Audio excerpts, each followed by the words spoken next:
In the last hours, there is a renewed search for so-called boyfriend of, we now know, deceased Gabby Petito, Brian Laundrie, in the Carlton Reserve, 25,000 acres of swamp land.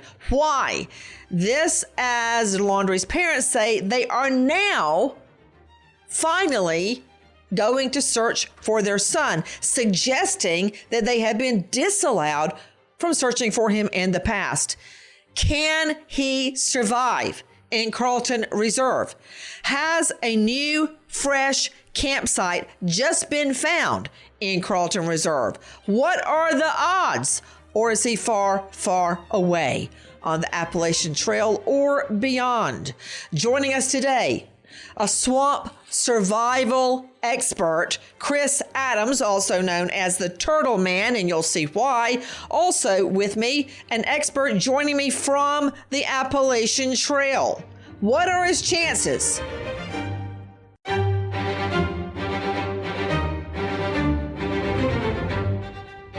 Crime Stories with Nancy Grace.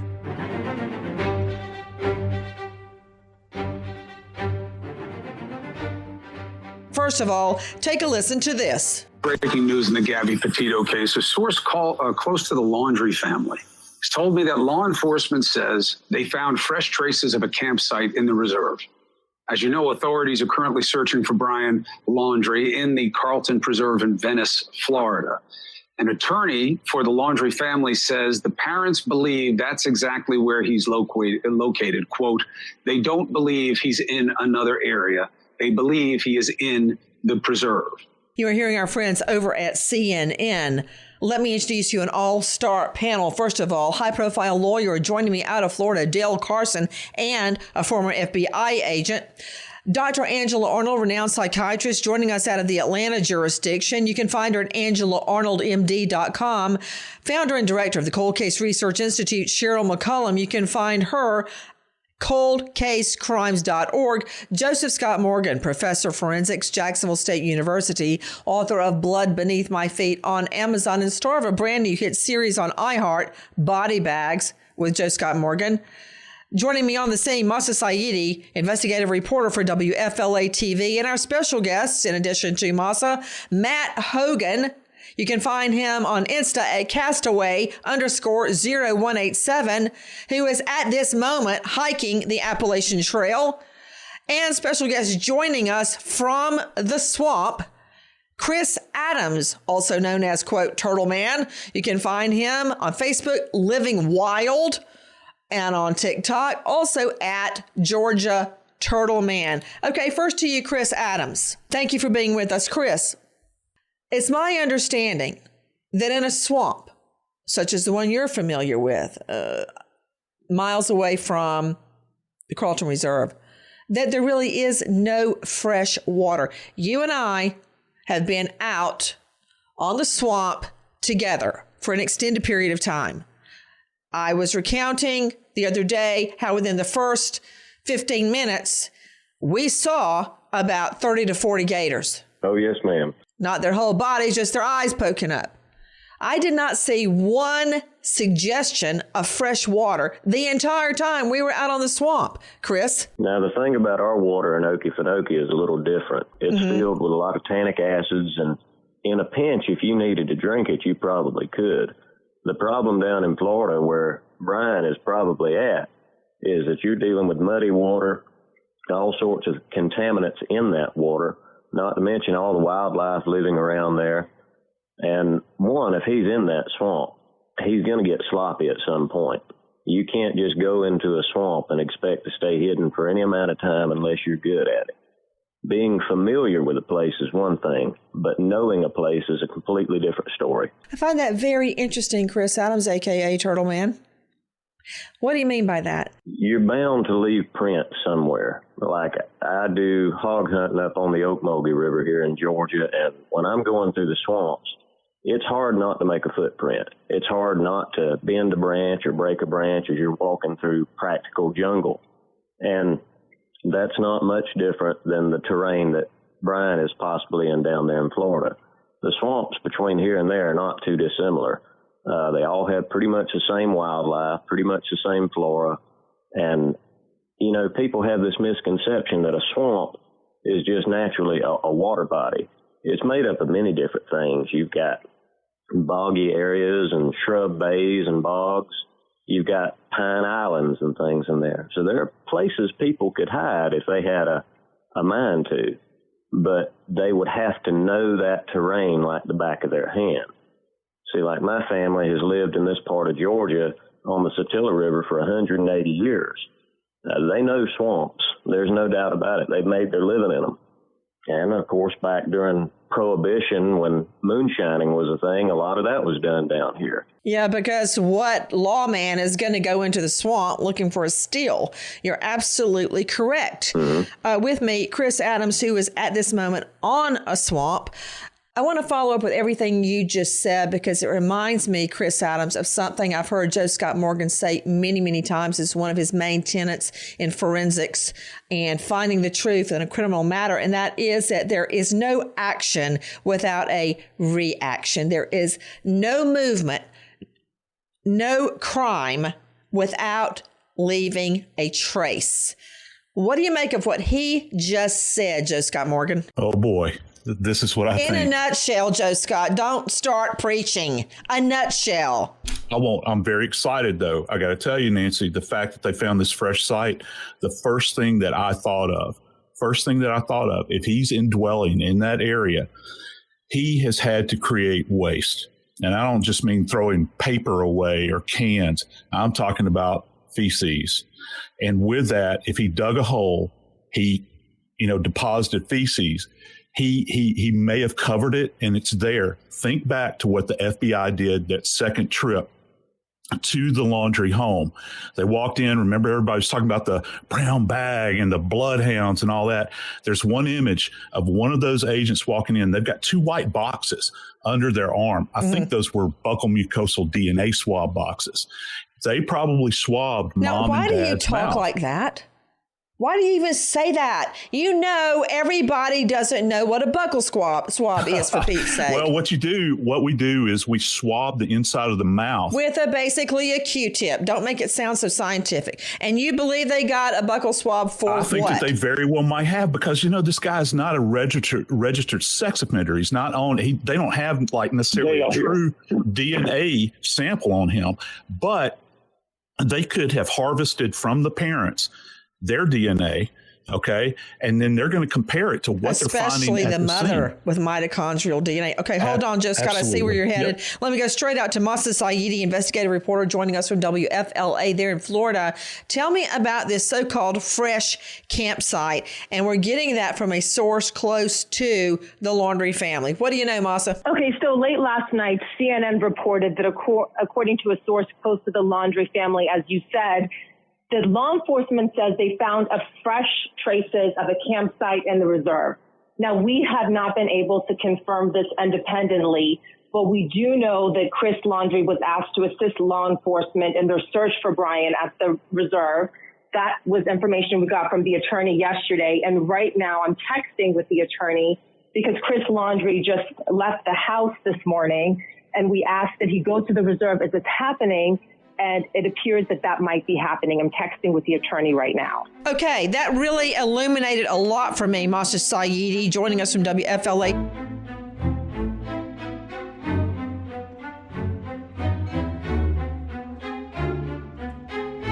Big thank you to our partner making today's program possible. It's LifeLock. Remember that old saying, if you love something, set it free. If it doesn't come back, it was never yours to start with. Well, think about all those nights working overtime, saving your money, paying off your debt, and now some identity thief wants to try and, quote, set it free. Well, that's crazy talk.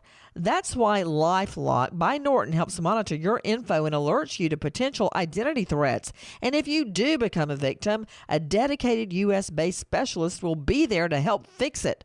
No one can prevent all identity theft or monitor all transactions at all businesses. But when identity thieves try to take what's yours, you don't have to take it lying down. Save up to 25% off your first year by going to LifeLock.com/Nancy. LifeLock.com/Nancy for 25% off. Thanks, LifeLock.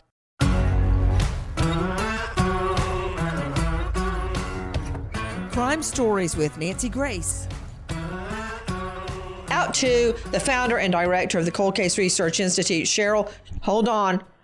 All of this happening with the parents saying, oh, now we're going to go search. We haven't been allowed to in the past. Blah, blah, blah. What about this? What if that source is correct? Traces of campsite have been found and they need the father or the mother to come identify an object. We know Gabby Petito was first identified when her stepfather saw her sweatshirt and he knew immediately that's Gabby's. What if they found an object out there and they're asking the father to identify an object? What do you make of that? Well, one thing I truly believe is he's either got some type of hammock or enu where he is off the ground. He's not staying wet. I mean, his socks can't be saturated for 23 days. I mean, the skin will be coming off. So what's interesting to me are two things. One, in the last days, the family has not only changed the timeline, they've changed the location. So that tells me they know law enforcement is close. The other thing, again, I'm just going to keep, Now, let me just clarify something. Aren't you the one, and you too, Joe Scott Morgan, that said you guys thought he was up in the Appalachian Trail? Well, let me go back. If you remember. And you both said Appalachian. Wrong. And I said no Appalachian. I can't believe he could get 500 population miles. in Tampa. Oh, yeah, that. We've all discarded that. That's not a choice, Joe Scott. Go ahead, Cheryl. It was my choice. I haven't discarded anything. From day one, I compared him to Eric Robert Rudolph. From day one, I said he will go somewhere he's familiar with, that he feels comfortable. There are two places, Florida being one, but the other is the Appalachian Trail. And here's another thing, Nancy, when we first, hang on, this is important. When we first heard about Bill Cosby, everybody's like, oh, I can't believe that. Not, Bill Cosby. Well, then you've got 7 women come forward. Then you've got 14 women come forward. Then you got 27 women come forward. If you have 24 people giving you a similar area, a similar sighting, a similar interaction, you can't ignore it. So I think it's important that, you had me be there live. I think it's important we're talking about it. But again, you have different groups doing different jobs. You've got one in the reserve, one doing the Appalachian Trail, one doing the phone, one doing the crime scene in Wyoming. Everybody should be looking for this guy. Okay, let me clarify something, or let me have you clarify, Cheryl. You said that two things have changed. The parents changed the timeline, which they did. They are now saying Brian Laundrie left a day earlier and that they forgot, and that the FBI communication jogged their memory. What it was where that Ford Mustang was parked and the day it was parked is what jogged their memory. But now you're saying they also are changing the location. In a nutshell, Cheryl, explain. They originally said he went to the Carlton Reserve. Now they're saying his car was 17 miles away at another park that it connects to the Carlton Reserve eventually. The Myakatchee? Exactly right. But again, that ain't the same thing you've been telling people. No, it's not. Days. It's like saying Jackie left her car at Target and then going, oh, no, it was at Saks Fifth Avenue. That's a whole nother can of worms. And that's not a mistake they would have made unintentionally. And let me say one more thing. They're now saying, oh, we haven't been allowed to search. You could have searched for him from the 13th to the 17th, and you didn't. So you yourself decided not to search for him from the 13th to the 17th when you finally reported him. Very quickly, let's play our cut 263, our friends at News Nation Now.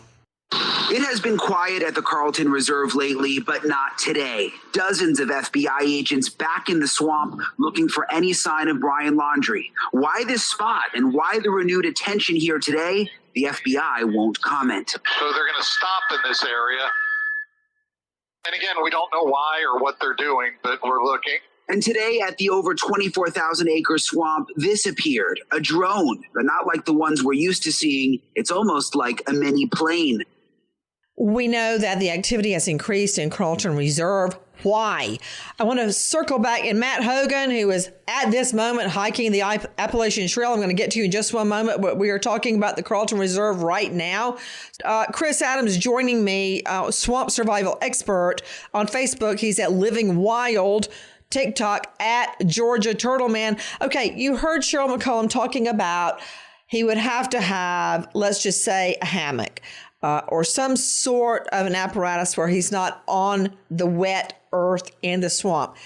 Could you tell me, Chris Adams, what this guy needs to survive in Carlton Reserve? How is he doing it? Well, this is coming from someone who literally camps in a bedroll with a wool blanket, and that's about it. But, you know, these people that go out there on these wilderness hikes. Hold on, Chris. Yes, ma'am. I'm just learning that Fox has confirmed Laundrie Dad just entered Carlton Reserve. So pass that on. The Brian Laundrie's father has just entered Carlton Reserve. Now, we don't need him for DNA. He's there for something else. Either he's really there searching, or they're having him identify something. That would be my speculation. Okay, back to you, Chris Adams. How's he surviving? If he's in Carlton Reserve, how's he doing it? Well, to run off of that, if they're carrying his dad down in there to try and identify something or verify something, you know, someone who's been in the swamp for 20-something days, let's just say he's been in there the entire time, he's going to get sloppy after a while. He's not made for that environment. Nobody is made for that environment. And those who are still find a hard time, as I was mentioning earlier, leaving, you know, the ground untouched or a branch not broken. But he's going to get sloppy after a while. Something's going to be dropped somewhere. Something's going to be left behind because he's going to feel like it's too much weight. Or, you know, if you're trying to survive out there, any extra amount of weight you're carrying on you makes it much harder to go through that dense vegetation, and also just the sheer aggravation of it. It's mental aggravation. But how is he physically doing it? When you've camped in the swamp, which you have done, how do you do it? Well, normal folks are going to carry some amount of food in there with them. Someone like myself, if they have even a decent amount of knowledge, they might know some edible plants. But the problem is, this time of year in Florida, you're starting to run slim on your edible plants down there. You might have persimmons, which have a great amount of vitamin C in them if you can find them. You can fish. Someone could probably make a fish gig out of a piece of river cane or a long limb of some kind, sharpen it to the end. But it's going to be hard. It's going to be tough on a person. There's no doubt about that. So if he's doing it by the skin of his teeth, you know. Other than leaving behind a feces trail, what else would cops be looking for, Chris? Oh, Lord, if he's slogging through swamp down there, there ought to be sign ample everywhere unless the man knows what he's doing. Anything from broken branches about shoulder high to a person, he's not breaking anything off low unless he's going through gallberries or blackberries, because then you'll definitely leave trail signs. If you look at where animals have walked through the woods, be it deer or rabbits, you're going to have a game trail somewhere. He's not just going through that place without leaving a trail somewhere. And that's what we would need to be looking for, basically. But it seems to me, Chris Adams, you're the swamp expert, that the FBI, if they don't have one, would need a swamp expert to notice those signs. Things that, for instance, you would notice that I would not notice. Yes, ma'am. And that was going to be another comment I made. You know, you can go over a swamp like that with a fine-tooth comb, and you're still going to miss a stump hole or some grove of trees. You're not going to be able to search 25,000 acres accurately. And that's not discrediting the FBI or anyone like that. I have no experience in that. What I can say is you would definitely need to employ someone who knows that area like the back of their hand. And that goes for, you know, anyone who's grown up around swamps or dense wilderness areas. You've got to have a local who knows that place.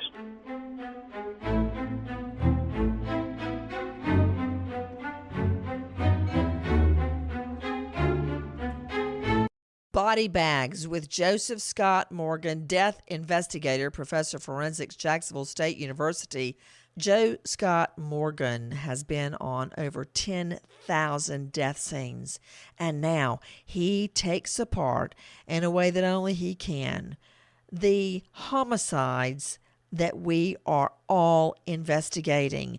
Whether you're in the thick of it with the police department or the FBI, or you're an armchair sleuth, Joe Scott Morgan will give you answers. Body Bags, Joe Scott Morgan.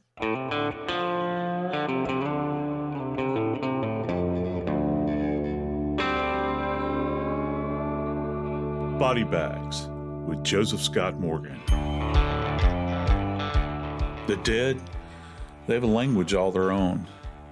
I've spent the majority of my life learning to speak their language. Some people will say, well, there's probably a lot of death investigators, and there are. There's a lot of us out there. But I was the youngest. I was the youngest one in America. Death has always been my companion. Always. Why would I subject myself to this day after day after day? Death never stops.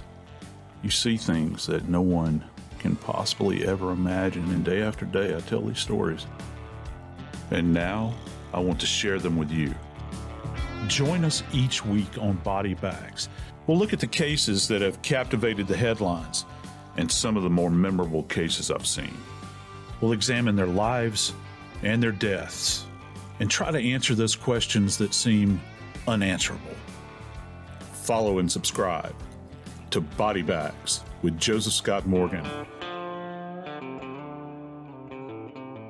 Now on the iHeartRadio app, Apple Podcast, or wherever you listen to your podcast.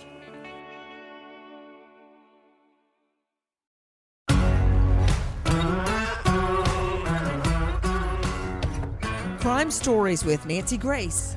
Back to Masa Saidi, joining me, investigative reporter with WFLA. I want to get to the truth of something, Masa, and I think you're my best bet. We learned from the Laundrie lawyer that Chris Laundrie was asked to assist law enforcement in their search at the preserve today. They also say, this lawyer, since the preserve has been closed to the public, Chris has not been able to look for Brian.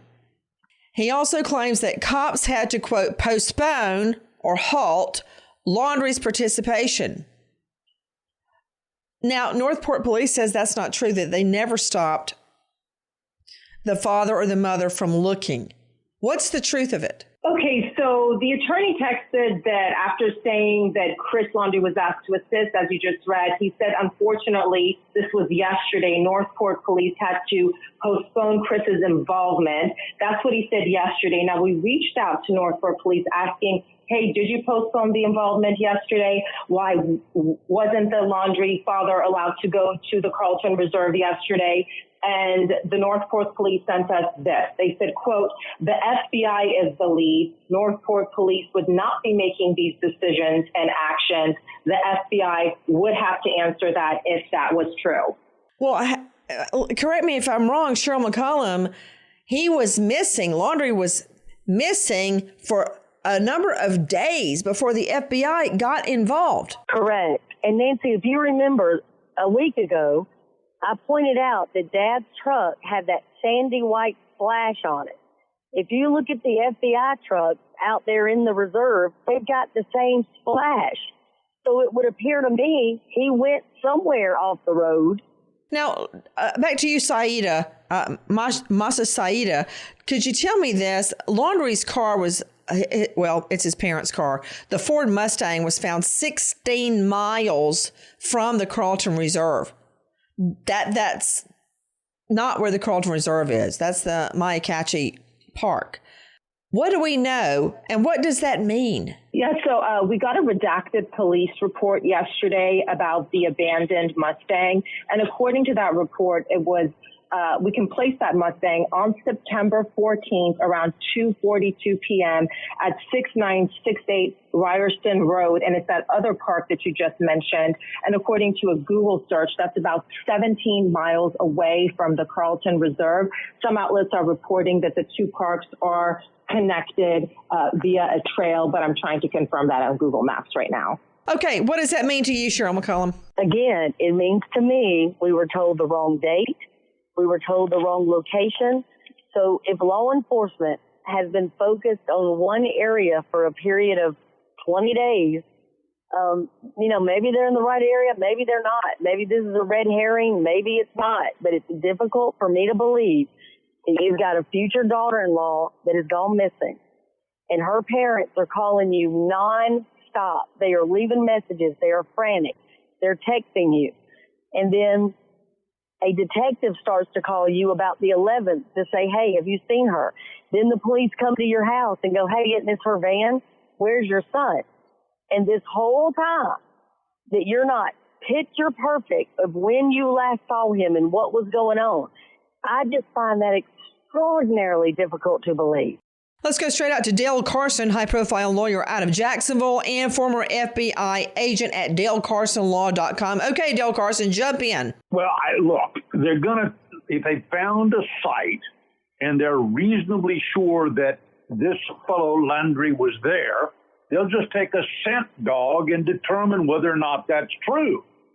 So the problem is we don't have enough information right now to know whether or not that site is actually connected to him. Now, it's been closed by law enforcement for a number of weeks, but that doesn't mean somebody else hasn't been in there camping, because you can't put a perimeter up around that entire preserve.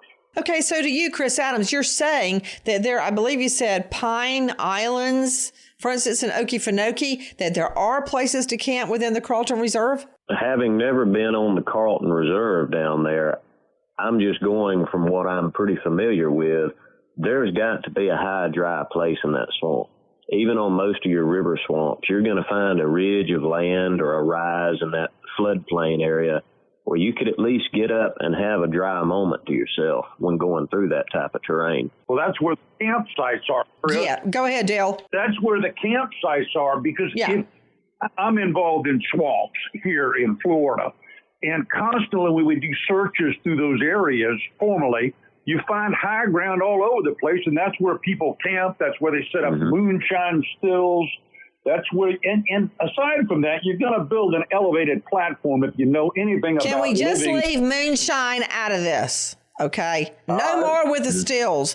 But I hear you, Dale Carson. I hear you, Chris Adams. Yes, there's a place for him to camp if he was so inclined.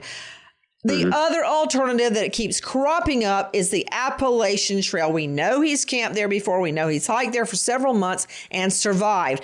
Joining me right now on the Appalachian Trail is trail hiker Castaway _0187, Matt Hogan. Matt, thank you for being with us and waiting. I know you are hiking at this moment, going up the Appalachian Trail. How hard would it be to hide out, say, 20 feet, 20 yards off the trail and go unspotted? It is absolutely impossible. Just the 4 or 5 days that we've been out here, it's been raining nonstop. So if you don't have any type of gear to sleep in, you don't have a tent, you don't have a sleeping bag, the temperature is probably about 54 at night. So the likelihood of you surviving is slim to none, especially if you don't have any experience out in the woods. And the likelihood of him being on trail is slim to none. But hence, because he's going to want to resurface and try to at least get some food.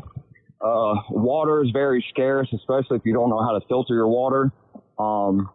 So I'd say the chances of him, if he is out here, him surviving, is very slim. Okay, hold on, Matt Hogan. Matt Hogan, Castaway _0187, and Chris Adams with me at Georgia Turtle Man. A swamp expert and an Appalachian Trail expert. Let me go to Dr. Angela Arnold. I think we need a shrink. Psychiatrist joining me out of the Atlanta jurisdiction. Dr. Angie, come on. This guy might have gone. I mean, Boy Scouts go. I've even done the Appalachian Trail, for Pete's sake. Not far at all. But going on the Appalachian Trail for 3 weeks is a lot in the summertime with your friends and your backpack full of food and your campfire. It's a lot different than on the run from the law, trying not to build a fire and sitting there in the rain with nothing to eat. Okay. Right. It's a lot different from being out in the swamp trying to survive.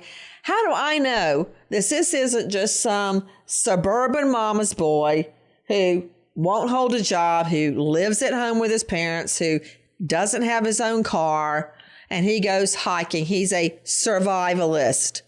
There's a big difference in somebody like Matt Hogan or Chris Adams that can literally go out in the wild and live, and somebody that plays at it. That's why we have houses. No offense, Chris Adams and Matt Hogan. That's why we have blankets and houses and rugs and stoves and grocery stores, so we don't have to do that.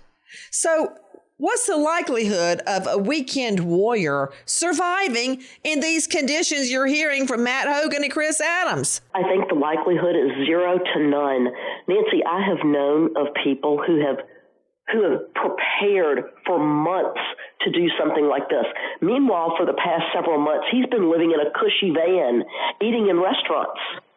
He is not prepared for this. Living off his girlfriend's debit card. Exactly. And I think it's such a distraction because people are like, oh, maybe he is on the Appalachian Trail. He can't survive on the Appalachian Trail. My big question is, absolutely not. Where is this guy finding water to drink? I mean, lack of water will kill you before lack of food will.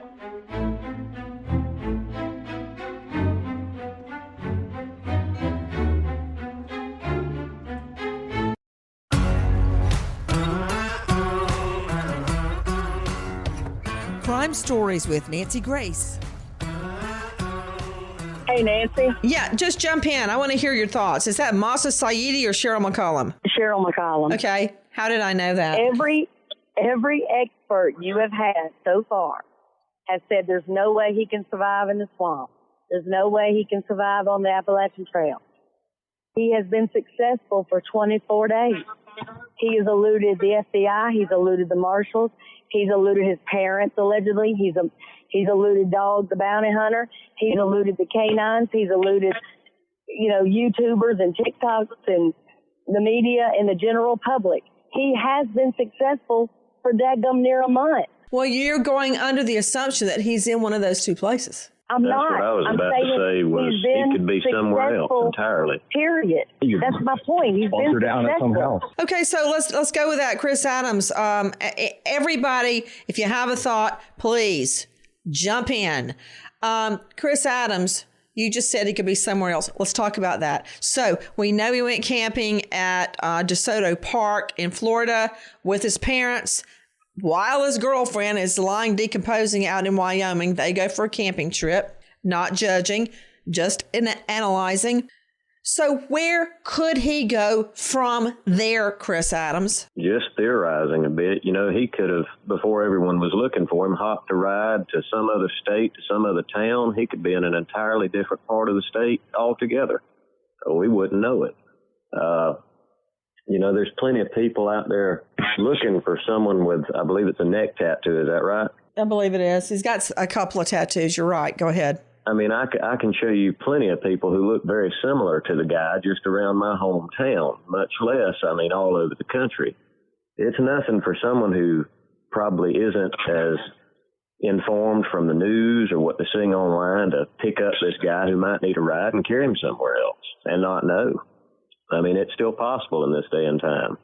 He could be in another end of the country. Well, I have to agree with Adams. Masa Saidi, before there was a manhunt, in those days that the parents were covering for him, and remember, we've got a window now of several days lead. We think about 4 days lead. He's ghosted us now for 24 days.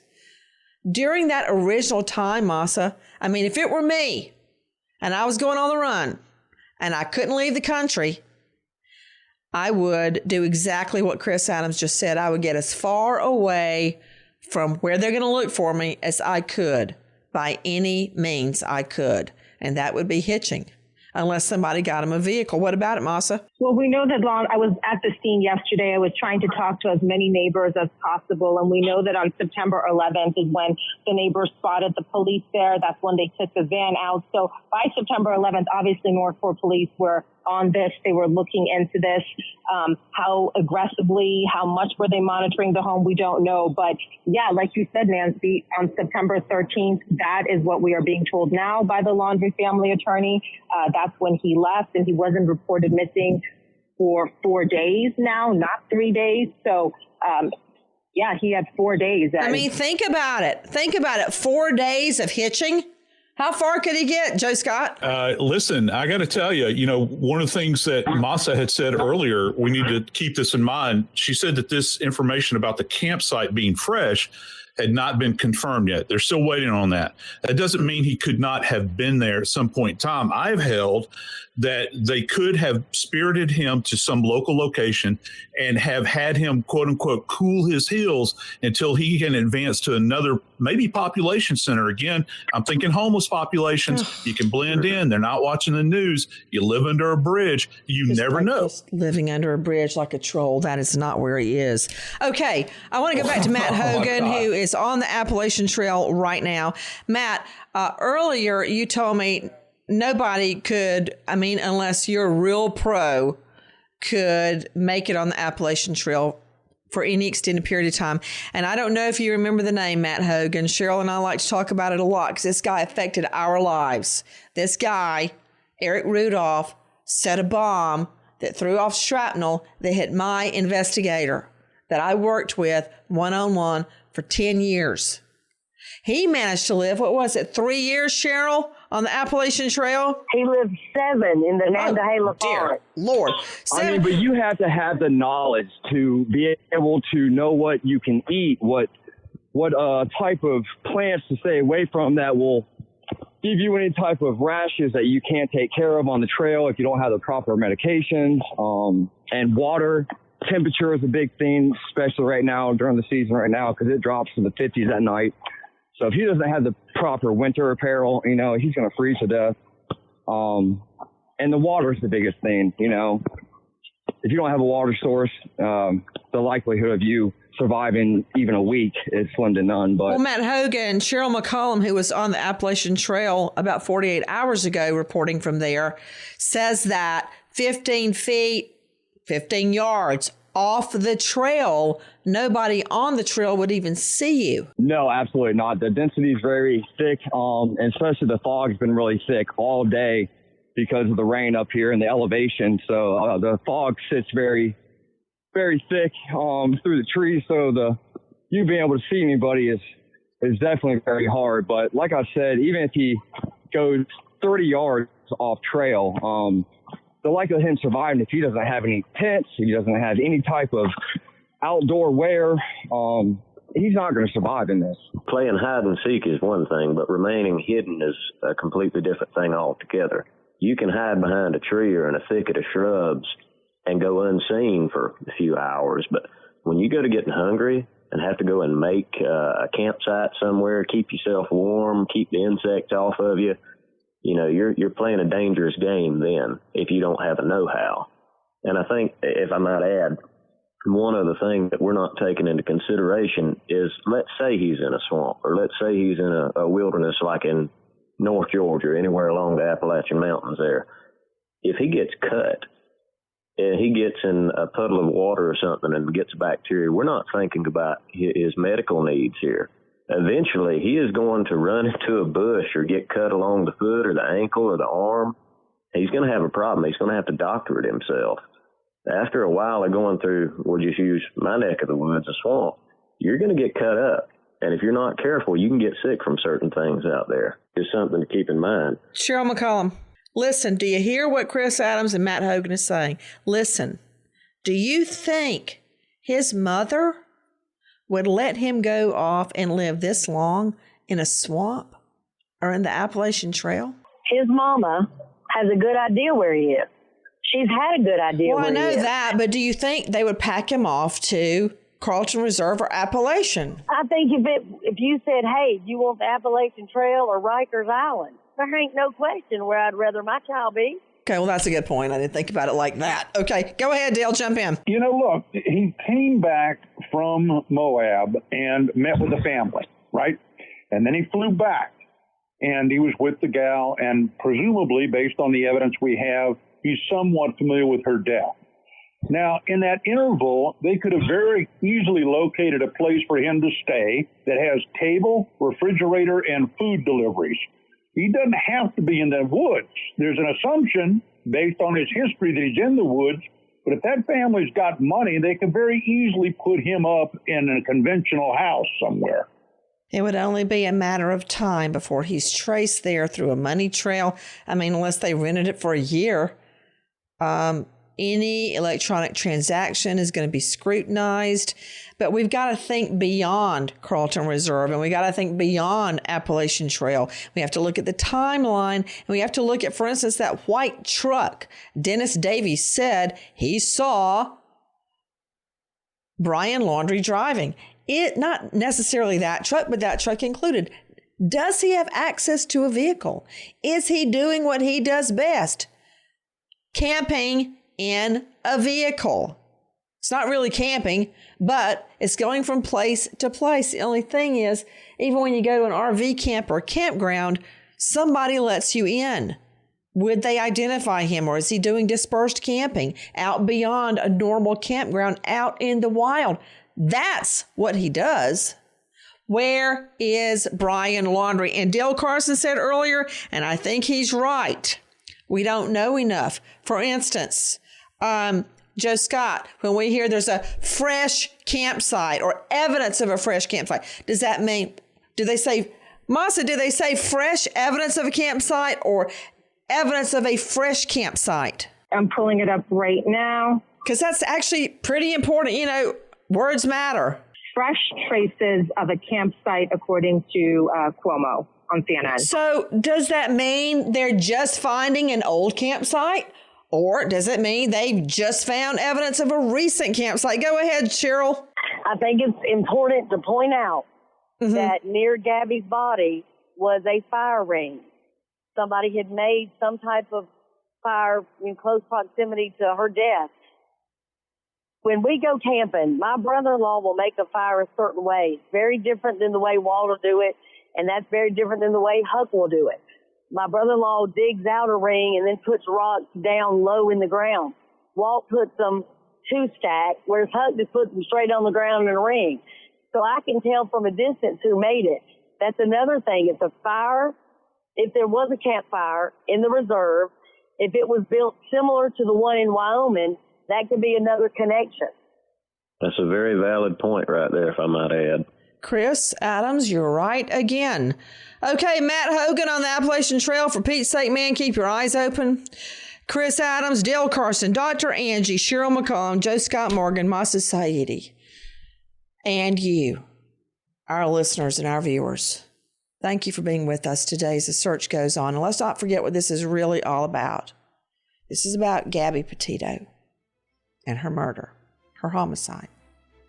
Let justice be done. Nancy Grace, Crime Story, signing off. Goodbye, friend.